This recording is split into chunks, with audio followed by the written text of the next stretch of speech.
आज आमेर के राजा मानसिंह पुत्र भगवंत दास और अकबर के संबंधों का विस्तृत विवरण प्रस्तुत करेंगे। मानसिंह की मुगल सेवाओं एवं अकबर के साथ उसके संबंध और अकबर के साथ में और अकबर के जाने के बाद जहांगीर के साथ में उसके संबंधों को लेकर के उसकी मुगल सेवाओं का आकलन आज इस चर्चा में किया जाएगा। बारमल की मृत्यु 1573 ईस्वी में हो गई। उसके पश्चात उसका ज्येष्ठ पुत्र भगवंत दास आमेर की गद्दी पर बैठा। भगवंत दास को भी अकबर ने 5000 मनसब दिया था। भगवंत दास की मृत्यु लाहौर में सन 1589 ईस्वी में हुई। उसकी मृत्यु के पश्चात उसका लड़का मानसिंह आमेर की राजगद्दी पर बैठा। मानसिंह ने पिता के नाम से इतिहासकारों में कुछ मतभेद है। फारसी तवारीखों में इनके पिता का नाम भगवान दास तथा भगवंत दास दोनों मिलते हैं। नैन्सी ने बारमल के बाद भगवान दास और उसके बाद मानसिंह को आमेर का शासक लिखा है। श्री कृष्ण राय ने भगवंत दास को मानसिंह का पिता बताया है तथा भगवान दास को लवाना का अधिकारी बताया है। डॉक्टर ओझा के अनुसार मानसिंह भगवंत दास का दूसरा पुत्र था और आमेर के शासक भगवान दास ने उसे गोद लिया था।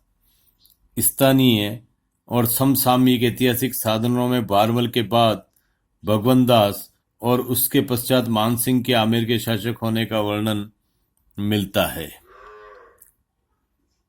मानसिंह कछवाहा के मुगल सम्राटों के साथ संबंध दो तथ्यों पर आधारित थे। पहला था वह मुगल सम्राट का निकटतम तथा संबंधी और सहयोगी था। 12 वर्ष की आयु के बाद से ही वह अकबर के और जहांगीर के संपर्क में रहा था। उसकी बुआ का विवाह अकबर के साथ हुआ था। अकबर का पुत्र और उत्तराधिकारी सलीम केवल उसका भांजा नहीं था, वरन उसका विवाह भी मानसिंह की बहन के साथ में हुआ था। एतएव व्यक्तिगत स्तर पर उसके मुगल सम्राटों के साथ घनिष्ठ संबंध स्थापित हुए थे। मानसिंह को मुगल सेवा में उत्तरदायित्वपूर्ण पद प्राप्त था। वह एक उच्च श्रेणी के मनसबदार में गिना जाता था। मुगल सेवा में रहने के कारण उसकी व्यक्तिगत प्रतिष्ठा और ख्याति में काफी वृद्धि हुई थी। इसीलिए मुगल साम्राज्य के विस्तार और संगठन में उसने पूर्ण रूप से सहयोग प्रदान किया। परिस्थितियां और वातावरण ने मानसिंह को मुगल साम्राज्य में एक सर्वोच्च अधिकारी के रूप में, विश्वासपात्र व्यक्ति के रूप में, विश्वासपात्र नौकर के रूप में स्थापित कर दिया था। मानसिंह का मेवाड़ अभियान जो है वो काफी इतिहास में चर्चा लिए हुए है। मेवाड़ अभियान से पहले भी मानसिंह ने कुछ मुगल सेवाएं की थी। वे इस प्रकार है। कुंवर मानसिंह ने मुगल सेवा में 1562 ईस्वी में अपनी सेवाएं प्रारंभ की। इस समय उसकी उम्र 12 वर्ष थी। फलतः मानसिंह को एक अच्छा सैनिक प्रशिक्षण दिया गया था। रणथंबोर के आक्रमण के समय मानसिंह तथा उसके पिता भगवंत दास दोनों अकबर के साथ थे। रणथंबोर के दुर्ग के स्वामी सुरजनहाड़ा से सफल बातचीत में इन दोनों का योगदान माना जाता है। 1572 ईस्वी के गुजरात अभियान में भी मानसिंह अकबर के साथ था। डूंगरपुर शासक आसकरण को मानसिंह ने युद्ध में परास्त किया था। बिहार में दाऊद खां के विरुद्ध अभियान में भी अकबर के साथ मानसिंह गया था। अब तक के लगभग सभी अभियानों में मानसिंह अकबर के साथ में रहा था और सेना के अंदर एक उच्च पद प्राप्त कर लिया था। मानसिंह का जो मेवाड़ अभियान है, मेवाड़ में हल्दीघटी के युद्ध में मानसिंह स्वतंत्र मुगल अधिकारी के रूप में गया था। हालांकि उसके साथ में आसफ खां को भी भेजा गया था। उसका उद्देश्य महाराणा प्रताप को मारना, बंदी बनाना तथा अकबर की अधीनता में लाना था। अकबर ने मानसिंह की सेना की सर्वोच्च कमान सौंपकर उसके प्रति अपने अटल विश्वास तथा उसके बुद्धि चातुर्य के ऊपर पूर्ण भरोसा किया था। हल्दी घाटी के युद्ध में यद्यपि मुगल सेना को विजय नहीं प्राप्त हो सकी, जिस उद्देश्य से वह लड़ा गया था वह पूरा नहीं हुआ। इससे पूर्व हम देखें कि अकबर द्वारा जो अभियान डेलीगेशन, जो प्रतिनिधिमंडल मेवाड़ में सुलह के लिए भेजे गए थे, उनमें सबसे पहला प्रयास जो है वो पहला प्रयास मानसिंह के द्वारा ही किया गया था। मानसिंह को ही उस डेलीगेशन में भेजा गया था और मानसिंह ने ही, जैसा कि स्थानीय स्रोत वगैरह जो बताते हैं कि किस तरह से मानसिंह ने इस मुगल प्रपोजल को अकबर के प्रताप के साथ संबंध को स्थापित करने के संदेश को व्यक्तिगत लेते हुए प्रताप पर आक्रमण करने की योजना स्वयं बनाई थी। मुगल सेना को हालांकि इस हल्दीघाटी युद्ध में सफलता नहीं मिली। मेवाड़ अभियान की इस अधूरी सफलता के कारण मानसिंह की प्रतिष्ठा को काफी धक्का लगा था और यही नहीं, अकबर ने उसकी ड्योढ़ी माफ कर दी थी और लगभग 6 महीने तक मानसिंह को अपने दरबार में आने से, उसे अपनी शक्ल बताने से मना कर दिया था। इससे स्पष्ट हो जाता है कि मानसिंह के प्रति हल्दीघाटी को युद्ध को लेकर के अकबर के अंदर कितनी नाराजगी थी। अकबर की ये नाराजगी ही हल्दीघाटी युद्ध के परिणाम को बताती है कि हल्दीघाटी का युद्ध का परिणाम अगर अनुकूल रहा होता, मनोनुकूल रहा होता, उसमें मुगल सेनाओं को अगर विजय प्राप्त होती तो निश्चित रूप से मानसिंह के प्रति अकबर का यह अपमानजनक व्यवहार नहीं होता। अतः यह बहुत ही स्पष्ट हो जाता है कि हल्दीघाटी युद्ध की उपलब्धि अकबर के लिए कुछ भी नहीं थी, क्योंकि इसमें न तो राणा प्रताप को पकड़ा जा सका था, न उसे हराया जा सका था, न उसे बंदी बनाया जा सका था और न ही मेवाड़ के राज्य पर अपना अधिकार करके अपना किलेदार नियुक्त किया जा सका था। इस कारण से लगभग 6 महीने के पुनर्वास में रहने के बाद, लंबे समय के बाद में वापस उसे सैनिक कार्यों में जोड़ा गया था। मानसिंह ने अकबर का विश्वास पुनः प्राप्त करने की कोशिश उसके द्वारा इस अंतराल में की जाती रही और अकबर के मन में यह धारणा बैठ चुकी थी कि मेवाड़ पर पूर्णतः अधिकार करना एक अत्यंत ही कठिन कार्य है। इस कारण से उत्तर पश्चिमी सीमा प्रांतों में मानसिंह को नियुक्त कर दिया गया। अगर मानसिंह को कोई भी सफलता की संभावना होती तो यह तय बात थी कि अकबर का सबसे बड़ा जो उद्देश्य था वो उद्देश्य साम्राज्यवाद था और उस साम्राज्यवाद में सबसे बड़ी बाधा के रूप में राणा प्रताप उभरा था और राणा प्रताप स्वतंत्रता के लिए संघर्ष कर रहा था। अतः अकबर यह सोच पाता कि मानसिंह मेवाड़ को फतह कर पाएगा तो निश्चित रूप से वह मेवाड़ अभियान में लगाए हुए मानसिंह को यहां से हटाता नहीं। मानसिंह को यहां से हटा करके उत्तर पश्चिमी सीमा प्रांतों में भेजना यह सिद्ध कर देता है कि हल्दीघाटी युद्ध के प्रति अकबर की नाराजगी कितनी थी। इसी कारण से मानसिंह को दोबारा कभी भी मेवाड़ अभियान के लिए नहीं भेजा गया। कुंवर मानसिंह ने कश्मीर और पंजाब के अनेक स्थानों पर उपद्रवों को दबाने में सफलता दिखाई थी। सन 1583 ईस्वी में मानसिंह को उत्तर पश्चिमी सीमांत भागों का स्वतंत्र अधिकारी नियुक्त कर दिया गया। यहां पर रहकर मानसिंह ने अफगानों को मुगल सीमाओं के बाहर खदेड़ने में सफलता प्राप्त की। मिर्जा हाकिम का सिंधु नदी तक पीछा करने से प्रसन्न होकर मानसिंह ने के मनसब को 5000 की वृद्धि कर दी गई थी। इसके बाद उसे काबुल में नियुक्त किया गया। सन 1585 ईस्वी में काबुल के मिर्जा हाकिम की मृत्यु हो गई उसके पुत्र अल्पवयस्क था। फलतः स्थानीय सामंतों ने काबुल पर अधिकार कर लिया। आपसी फूट का लाभ उठाकर मानसिंह ने काबुल पर मुगल शक्ति का अधिकार स्थापित कर लिया। अकबर ने प्रसन्न होकर मानसिंह को काबुल का सूबेदार नियुक्त कर दिया। मानसिंह काबुल से काफी जनप्रिय हो गया। 6 वर्ष बाद उसे वहां से वापस बुला लिया गया।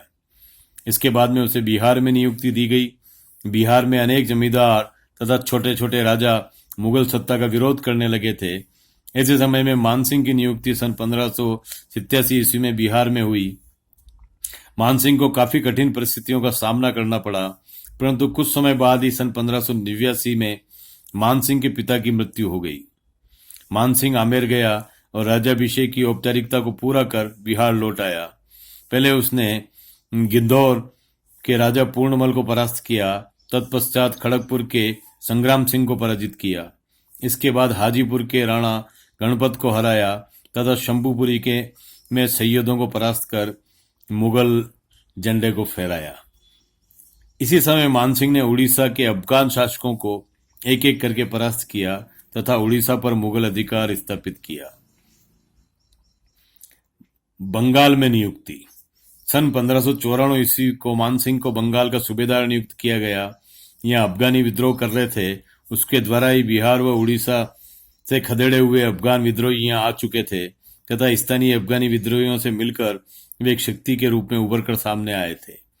यहाँ आकर सर्वप्रथम मानसिंह ने टंडा से बदलकर अकमहल को सूबे की राजधानी बनाया। अकमहल की जलवायु संतोषजनक थी। नई राजधानी में राजमहल बनवाया गया। प्राचीर एवं बुर्ज बनवाकर सुरक्षित किया गया। पूर्वी बंगाल के विद्रोहियों का दमन किया। उनकी शक्ति को नष्ट करके उनकी बस्तियों को और उनके दुर्गों को नष्ट कर दिया गया। इसका फल यह हुआ कि अफगान जंगलों में भाग गए। सन 1596 ईस्वी में कूच बिहार के राजा को मुगलों की अधीनता स्वीकार करवाई और उसकी बहन से स्वयं विवाह किया। कुर्ग बिहार की विजय पर टिप्पणी करते हुए डॉक्टर आर्यन प्रसाद लिखते हैं कि the extension of the Mughal influence over coach Bihar afforded a convenient base for strengthening the imperial authority over eastern Bengal. परंतु बंगाल की जलवायु मानसिंह के अनुकूल नहीं थी। वो बीमार रहने लगा और गंभीर बीमार हो गया। उसे बंगाल में अपने पुत्र जगत सिंह की नियुक्ति करवाकर स्वयं वह अजमेर आ गया। अजमेर आने के दो प्रमुख उद्देश्य थे, अपने राज्य आमेर की देखरेख करना तथा सलीम पर जो एक बार विद्रोह कर चुका था निगाह रखना। दुर्भाग्य से जगत सिंह की अचानक मृत्यु हो गई। उसके दो पुत्र उसके बंगाल निवास के समय बंगाल में ही मर चुके थे। अकबर ने 1605 में मानसिंह को 7,000 का मनसब प्रदान किया। यह मनसब उसके लिए एक इनाम के रूप में था। अकबर की मृत्यु के बाद जहांगीर के समय में मानसिंह और उसका महत्व बढ़ता चला गया। जहांगीर ने उसे कभी दक्षिण में तो कभी बंगाल में भेजा। मानसिंह ने लगभग 55 वर्ष तक मुगल राज्यों की सेवा की। अकबर का मानसिंह पर बड़ा विश्वास था। उसमें अपार सैनिक क्षमता और उच्च कोटि की राजनीतिज्ञता थी, कूटनीतिज्ञ था।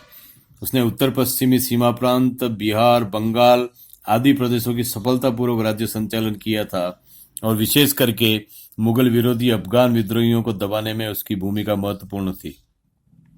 बंगाल का सूबे का सूबेदारी का संचालन किया। उसके समय यहाँ की आर्थिक समृद्धि को उसने परवान पर चढ़ाया। मालगुजारी संबंधी नियमों के पालन में उसके कठोर व्यवहार के कारण कई इतिहासकारों ने आलोचना की है, परंतु उस मालगुजारी को बढ़ाने में कठोरता आवश्यक थी। अकबर के काल में मुगल साम्राज्य के प्रसार का अधिकांश श्रेय राजा मानसिंह को जाता है।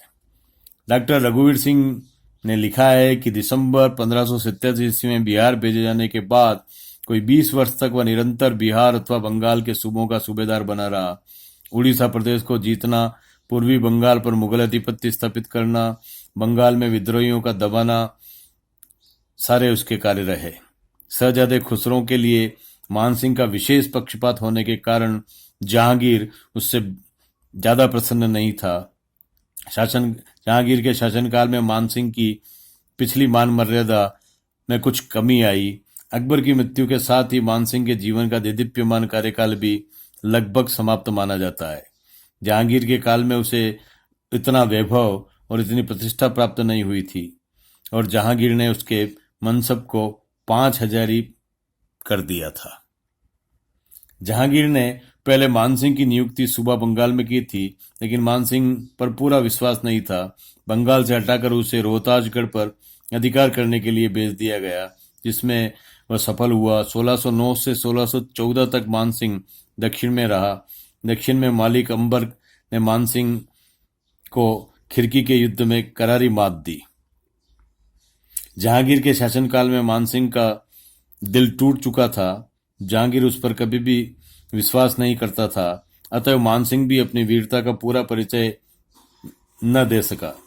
दक्षिणी भारत में वह एक सहायक सेनानायक के रूप में नियुक्त था, अतः वह अपनी योग्यता और वीरता का परिचय देने में ज्यादा उत्सुक भी नहीं था। मानसिंह के प्रभाव का वर्णन करते हुए टॉड ने लिखा है कि राजा मानसिंह के शासनकाल में आमेर राज्य की बड़ी उन्नति हुई। मुगल दरबार में सम्मिलित होकर के मानसिंह ने अपने राज्य का विस्तार किया।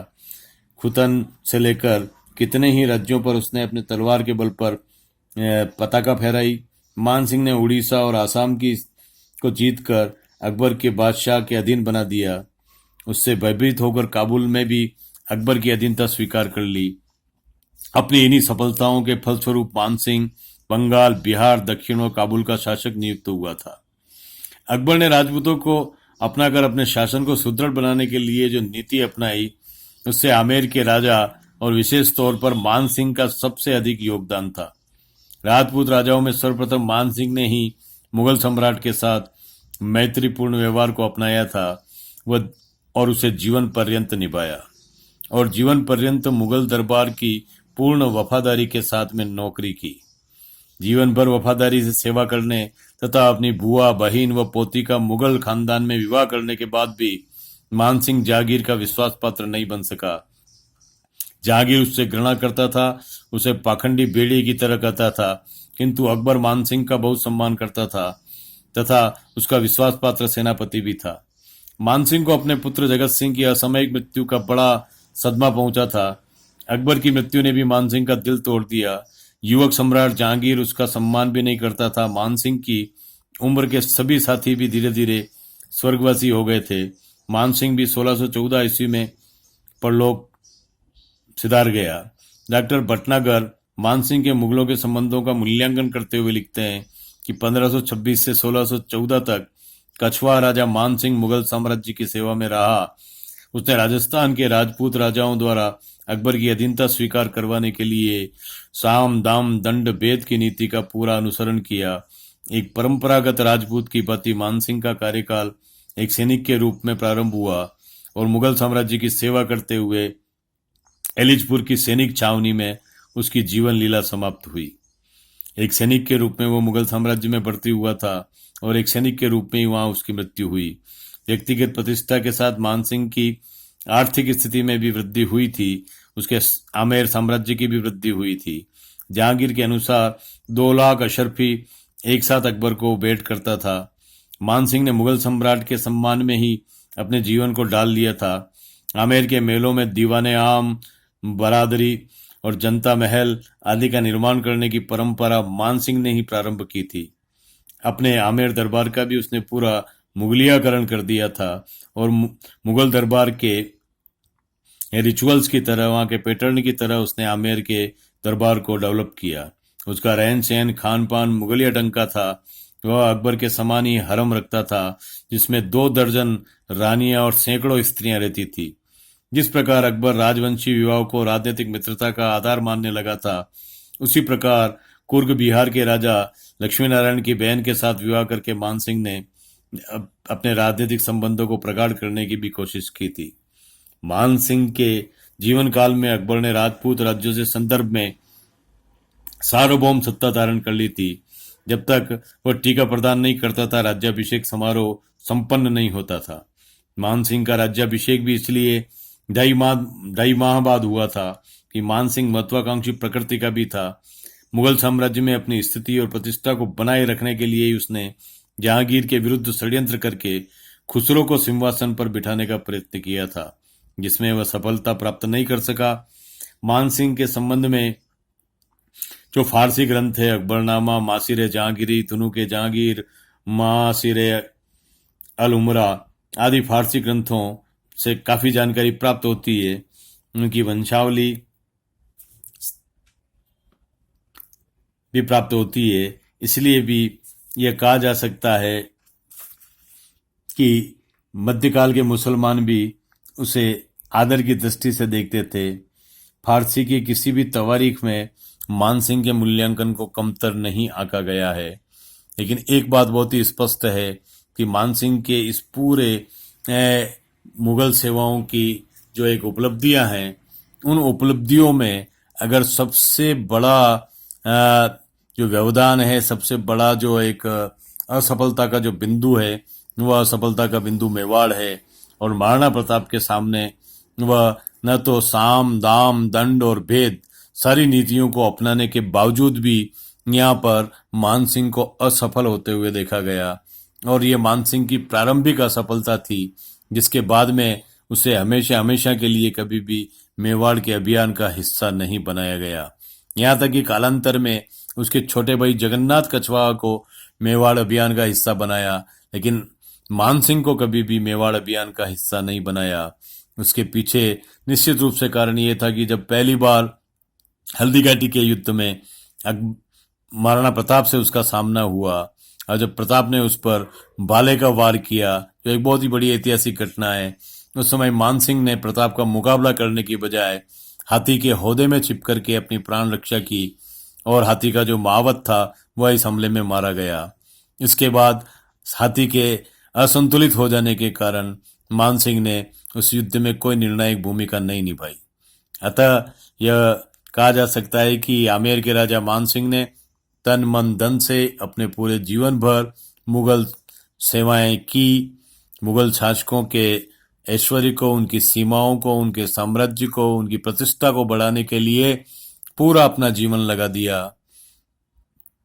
अंततोगत्वा हम देखें कि जहांगीर के समय में जो उसका एक पतन हमें देखने को मिलता है कि 7,000 वंशज से उसे 5,000 पर ले आना, यह बताता है कि मुगल काल में हम देखें कि जितने भी राजपूत शासकों ने मुगल सत्ता को अपना सहयोग प्रदान किया था, उनका कालांतर में जो उनका जो हश्र है, वो हश्र बड़ा अपमानजनक तरीके से होता है।